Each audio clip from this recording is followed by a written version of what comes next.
Good morning everyone.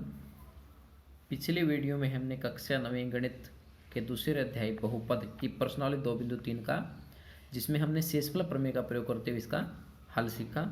अब हम बहुपदों का गुणनखंडन करना सीखेंगे, जिसके लिए हम एक प्रमेय है बहुपद की प्रश्नावली नंबर 2.4 में गुणनखंड प्रमेय। तो गुणनखंड प्रमेय क्या है? यदि पी एक्स एक बहुपद है, ये कोई भी बहुपद हम पी एक्स ले लेते हैं और ए कोई वास्तविक संख्या है, तो क्या होगा? x माइनस ए, ये ए कोई वास्तविक संख्या है तो x में से ए घटाने पर अगर वो पी एक्स का गुणनखंड होता है, यदि, यानी कि x minus A P x का गुणनखंड कब होगा? यदि p का जो x बराबर ए, x माइनस ए को जीरो रखने पर x का बराबर मान क्या आएगा? ए के बराबर आएगा। तो p का ए पे मान अगर क्या हो जाता है? जीरो, यानी x माइनस ए में से x का मान क्या निकाला हमने? यहाँ हमने क्या किया? x माइनस ए को क्या रखा? जीरो, तो x का मान कितना आ गया? a। ये x का मान a अगर x में रख देते हैं, अगर उसका मान जीरो हो जाता है तो x minus A P x का क्या होगा? गुणनखंड होगा। इसकी दूसरी कंडीशन क्या है? मतलब उसको दूसरी तरीके से हम पढ़ सकते हैं। यदि पी ए जीरो हो जाता है, यदि किसी a के लिए बहुपद का मान क्या हो जाता है? जीरो हो जाता है, तो उस केस में x माइनस जो संख्या रखने से उसको मान जीरो आया, तो x minus A P x का क्या होगा? गुणनखंड होगा। अब जिसका प्रयोग हम निम्न प्रॉब्लम में सीखेंगे। तो ये गुणनखंड हमारे प्रमेय है। तो प्रश्नावली 2.4 का पहला प्रश्न, बताइए कि निम्नलिखित बहुपदों में से किस बहुपद का एक गुणनखंड x प्लस 1 है। तो ये हमारे पास चार बहुपद दिए हुए हैं, तो x प्लस 1 इन चारों बहुपदों में से किसका गुणनखंड है, किसका नहीं है, तो उसको चेक करेंगे हम। तो पहला ले लेते हैं। पहला पद क्या है? x3 plus x2 plus x plus 1। तो x प्लस 1 को हमें चेक करना है कि ये उसका गुणनखंड है या नहीं है। तो अभी भी हमने सीखा भी कोई भी अगर x माइनस ए है, वो पी एक्स का गुणनखंड कब होगा? अगर p का a पे मान क्या जाए? जीरो जाए। a कहाँ से निकाला था हमने? x बराबर a से निकाला। तो उसी तरह इस बहुपद का x प्लस 1 को हमने चेक करना गुणनखंड है या नहीं है। तो हम क्या करेंगे? x का मान ये एक उधर जाएगा, उस x प्लस 1 को क्या लिखते हैं? जीरो, तो x का मान कितना आ गया? माइनस 1। तो p का माइनस 1 पे मान निकालेंगे तो कितना आएगा? माइनस 1 की पावर 3, x जगह रखा माइनस 1 की पावर 3 प्लस माइनस 1 की पावर 2 प्लस x का मान माइनस 1 प्लस 1। ये हमने मान इसका रखा। हमने जहाँ भी x दिखाई दे रहा था उसकी जगह x का मान क्या रखा? माइनस 1 की पावर 3, माइनस 1 की पावर 2, माइनस 1 प्लस 1। तो माइनस 1 की पावर 3 माइनस 1, माइनस 1 की पावर 2 प्लस 1, माइनस 1 प्लस 1। ये देखो माइनस 1 और माइनस 1 माइनस 2 और 1 प्लस 1 2, दो में से दो जो घटेगा तो कितना आएगा? जीरो। यानी कि यहाँ पे x का मान माइनस 1 रखने से, यानी कि माइनस 1 रखने से जो उसका मान है, बहुपद का मान क्या हो गया? जीरो। अतः x प्लस 1 पी एक्स का क्या है? गुणनखंड है।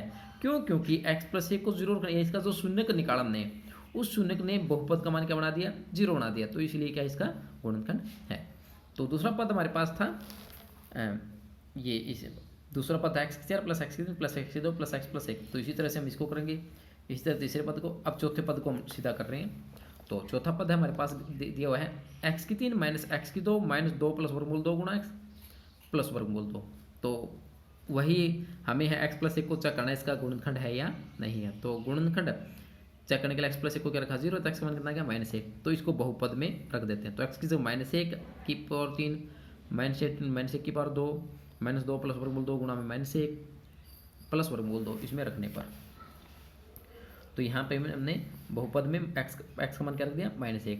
और माइनस 1 की पावर 3 माइनस 1, माइनस 1 की पावर 2 प्लस का 1, और ये माइनस की माइनस गुणा प्लस का, प्लस की 2, ये माइनस माइनस प्लस हो जाएगा। तो 2 प्लस वर्गमूल 2 प्लस वर्गमूल 2। तो माइनस 1 और माइनस 1 माइनस 2 प्लस 2 वर्गमूल 2 प्लस वर्गमूल 2 2 वर्गमूल 2, 2 से 2 कट जाए 2 वर्गमूल 2, जो कि जीरो के बराबर नहीं है। अतः यहाँ पे x प्लस 1 का मान, मतलब x को माइनस 1 रखने पे इसका बहुपद का मान क्या है? जीरो नहीं है, इसलिए पे x का गुणनखंड नहीं होगा। उसका प्रश्न नंबर 2, गुणनखंड प्रमेय लागू करके बताइए कि निम्नलिखित स्थितियों में से प्रत्येक स्थिति में gx px का गुणनखंड है या नहीं। उसी तरह जैसे पिछला हमने पढ़ा वैसे ये है। हमें px दिया हुआ है, gx दिया हुआ है, तो हमें चेक करना है कि विभिन्न परिस्थितियों में क्या px का gx गुणनखंड है या नहीं है। तो दूसरा पार्ट भी ऐसे, तीसरा पार्ट, तीनों पार्ट में हमने px को gx को चेक करना px का गुणनखंड है या नहीं। तो हम इसका दूसरा पार्ट हम करें, पहला दूसरा आप समय में करेंगे।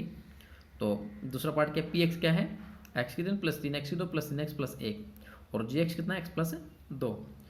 अब क्योंकि हमें इसको चेक करना है ये बहुपद इस बहुपद का गुणनखंड है या नहीं, तो उसको हम क्या रखते हैं, उसका शून्य को निकालेंगे पहले। जी एक्स को क्या रख देंगे, 0 रखने पर, तो एक्स प्लस 2 का मान कितना आएगा 0, तो एक्स का मान कितना आएगा -2। तो एक्स का मान -2 पी के अंदर रखेंगे, तो एक्स से क्या रख देंगे -2, तो -2 की पावर 3, 3 गुणा -2 की पावर 2, 3 गुणा में -2 प्लस 1। इसको हल करने पर हमने एक्स का मान -2 रखने पर -2 की पावर 3 8, -2 की पावर 2 प्लस 4 की 3 से गुणा करें प्लस 12, 3 गुणे -2 से -6 प्लस 1, 12 और 1 13, और 8 माइनस के और 6 माइनस के 14, -14 प्लस 13 कितना -1, जो कि 0 के बराबर नहीं है। अतः जी एक्स पी एक्स का गुणनखंड नहीं है। अब इसका तीसरा पार्ट क्या था, पी एक्स एक्स की 3 माइनस 4 एक्स की 2 प्लस एक्स प्लस 6, और जी एक्स क्या है, एक्स माइनस 3। तो हमें चेक करना है क्या जी एक्स इस पी एक्स का गुणनखंड है, तो जी एक्स को क्या रखेंगे, 0 रखेंगे। तो जी एक्स कितना है यहाँ पे, एक्स माइनस 3, तो एक्स माइनस 3 को 0 का, तो एक्स कितना बराबर 3 के बराबर, तो इसको पी एक्स में हमने रखा। तो 3 की पावर 3 माइनस 4 गुणा 3 की पावर 2 प्लस 3 प्लस 6, तो ये कितना है 27, 3 की पावर 3 और 3 की पावर 2 9, 9 चुके 36, और 6 और 3 9, 27 और 9 36 में 36 आएगा 0। यहाँ पे एक्स माइनस 3 का मान जी एक्स में रखने, जी एक्स का मान जो मान शून्य का है वो पी एक्स में रखने पर उसका मान क्या गया 0। अतः जी एक्स पी एक्स का क्या है, गुणनखंड है। अब प्रश्न नंबर 3 में क्या है, के का मान ज्ञात कीजिए यदि निम्न स्थितियों में से प्रत्येक स्थिति में x माइनस 1 पी एक्स का क्या है, एक गुणनखंड हो। यहाँ पे x माइनस 1 पी एक्स का क्या है, एक गुणनखंड है। यानी कि जो पी एक्स आपको चारों समीकरण दी हुई हैं, चारों बहुपद दिए हुए हैं, उनमें x माइनस 1 इनका क्या है, एक गुणनखंड है।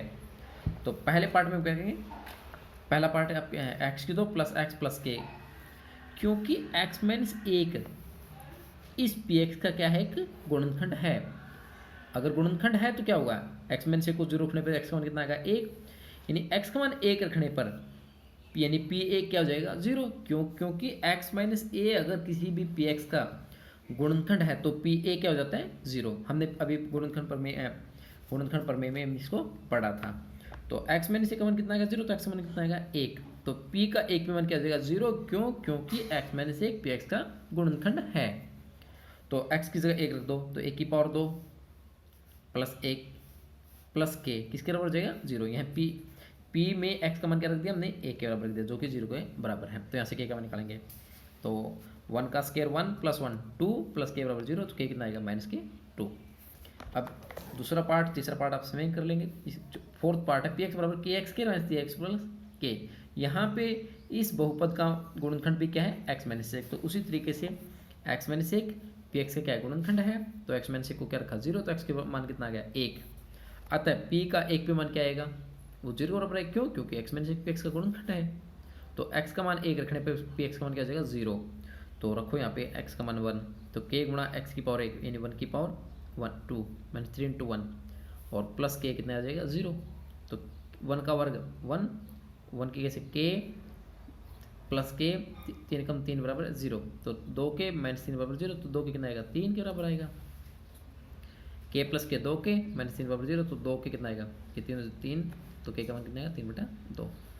तो इन सभी समस्याओं में हमने क्या पढ़ा कि अगर कोई भी